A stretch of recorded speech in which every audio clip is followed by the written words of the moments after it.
नमस्कार बच्चों, मैं ताहिर मंसूरी आपका अपने YouTube चैनल ज्ञान क्लासेस में एक बार फिर से स्वागत करता हूं। आज हम कक्षा 12वीं विषय लेखा शास्त्र के इकाई 3 के वस्तुनिष्ठ प्रश्नों को हल करेंगे। उसके पहले हम इकाई 2 का जो शेष अंतिम 9वां सवाल रह गया था उसको भी हल करेंगे। तो यदि मेरा वीडियो पसंद आए तो उसे लाइक जरूर करें और सब्सक्राइब करें हमारे चैनल को। तो प्रश्न क्रमांक 9 दिया गया है, ए और बी क्रमशः 50,000 एवं 30,000 रुपये पूंजी के साथ लाभों को 3-2 के अनुपात में बांटते हुए साझेदार है। अर्थात इनका जो अनुपात होगा वो 3-2 का होगा। पूंजी पर ब्याज 6% वार्षिक दर से तय है, अर्थात पूंजी पर जो ब्याज दिया जाएगा वो 6% रहेगा। बी को 2500 रुपये वार्षिक वेतन प्राप्त होनी है। वर्ष 2015 में पूंजी पर ब्याज की गणना के पूर्व किंतु बी के वेतन लगाने के बाद 12,500 रुपये है, अर्थात वेतन देने के बाद जो शुद्ध लाभ है वो 12,500 रुपये है। और प्रबंधक को वेतन एवं पूंजी पर ब्याज काटने के बाद किंतु उसके कमीशन प्रभावित करने से पूर्व शेष लाभ पर 5% कमीशन दिया जाता है। अर्थात जो प्रबंधक को कमीशन दिया जाएगा वो पूंजी पर ब्याज काटने के बाद जो शेष शुद्ध लाभ है उसमें से कमीशन की गणना की जाएगी। लाभ के विभाजन को दर्शाते हुए लाभ हानि नियोजन खाता तैयार कीजिए। तो आइए हम देखते हैं।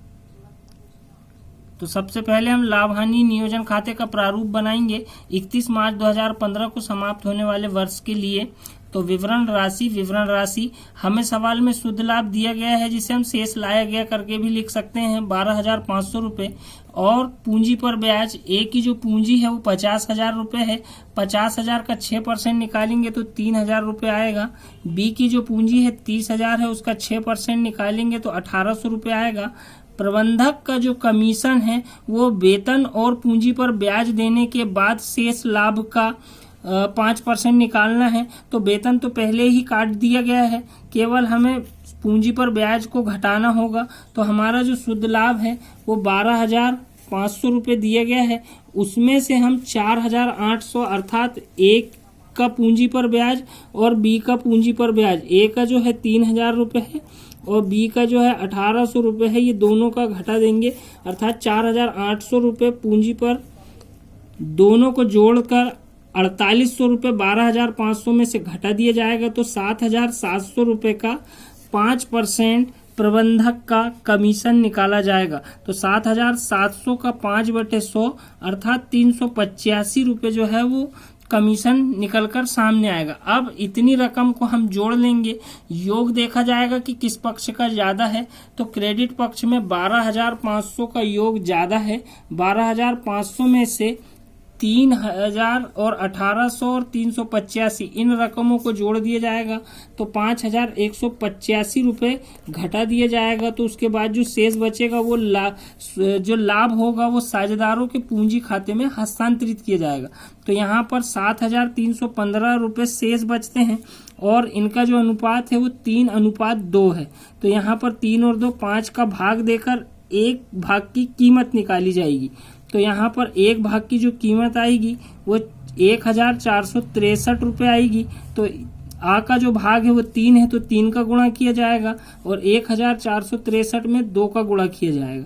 इस प्रकार से जो राशि आएगी वो 4,389 रुपये आएगी और 2,926 रुपये आएगी। इस प्रकार दोनों पक्षों का योग 12,500 और 12,500 रहेगा। इसके बाद हम इकाई 3 पर आते हैं, साझेदारी का पुनर्गठन, साझेदारी की निवृत्ति या मृत्यु। तो पहला प्रश्न है सही विकल्प का, विद्यमान साझेदारी के लाभ हानि अनुपात में परिवर्तन के कारण होगा। तो इसका आंसर होगा साझेदारी फर्म का पुनर्गठन। मृतक साझेदार के उत्तराधिकारी को देय राशि का भुगतान न करने पर कितने प्रतिशत वार्षिक दर से ब्याज देना पड़ता है। तो आंसर होगा 6%। तीसरा है साझेदार के लाभ अनुपात में परिवर्तन पर संचयों का विभाजन होता है। तो आंसर होगा पूर्व अनुपात में। चौथा है ख्याति का मूल्यांकन आवश्यक होता है।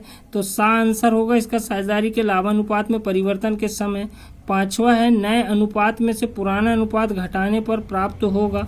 तो आंसर होगा नफे का अनुपात। इसके बाद रिक्त स्थानों की पूर्ति कीजिए। पहला है लाभ पाने वाले साझेदार त्यागी साझेदार की ख्याति की क्षतिपूर्ति करता है। दूसरा है साझेदारी का पुनर्गठन, साझेदारों के बीच संबंधों का परिवर्तन है। तीसरा है ख्याति एक अमूर्त संपत्ति है। चौथा, ख्याति पर ह्रास नहीं लगाया जाता है। पांचवा है नफे के अनुपात में शेष साझेदारी के अनुपात में वृद्धि होती है। इसके बाद सत्य असत्य। पहला है साझेदारों के सहमत होने पर ख्याति का मूल्यांकन किया जाता है, ये असत्य है। अधिलाभ सामान्य लाभ से अधिक लाभ होता है, ये भी असत्य है। संयुक्त जीवन बीमा पॉलिसी का समर्पण मूल्य नहीं होता, ये असत्य है। चौथा, ख्याति की राशि पर निवृत्ति साझेदार का अधिकार नहीं होता है, ये भी असत्य है। पांचवा, सेवानिवृत्त साझेदार को देय की राशि किस्तों में भुगतान की जा सकती है, ये सत्य है। इसके बाद सही जोड़ी स्टूडेंट देख ले। इसके बाद प्रश्न क्रमांक 5, एक शब्द में उत्तर दीजिए। ख्याति के मूल्यांकन का आधार क्या है? तो इसका आंसर होगा व्यवसाय की लाभार्जन क्षमता। दूसरा है सामान्य लाभ क्या है? वह लाभ जो व्यापारी सामान्य परिस्थितियों में व्यापार से मिलने की आशा करता है। तीसरा, क्या लाभ अनुपात में परिवर्तन के लिए ख्याति का मूल्यांकन आवश्यक है? तो लाभ ह्रास अनुपात में परिवर्तन पर ख्याति का मूल्यांकन आवश्यक होता है। साझेदार को वार्षिकी द्वारा भुगतान करने पर कौन सा खाता खोला जाता है? तो वार्षिकी उच्चयंत खाता खोला जाता है। पांचवा, साझेदार का फर्म से निवृत्ति का एक कारण लिखिए। तो यहाँ पर अस्वस्थता के कारण या वृद्धावस्था के कारण निवृत्ति होती है। इसके बाद अति लघुत्तरीय प्रश्नों के सामने जो अंक नंबर डले हुए हैं वो परीक्षा अध्ययन के नंबर है, तो स्टूडेंट इन्हें देखकर भी परीक्षा अध्ययन से अध्ययन कर सकते हैं। अगले वीडियो में हम प्रश्न क्रमांक 7 और 8 का हल करेंगे। कोरोना संक्रमण के बढ़ते खतरे के साथ छात्र अपने मन में ये भावना न लाएं कि एग्ज़ाम की डेट बढ़ेगी या जनरल प्रमोशन होगा। मेरा ये कहना है कि आप किसी भी अफवाह पर ध्यान न देते हुए एकाग्रचित होकर अध्ययन करें और प्रश्न बैंक को सबसे पहले महत्व दें। धन्यवाद।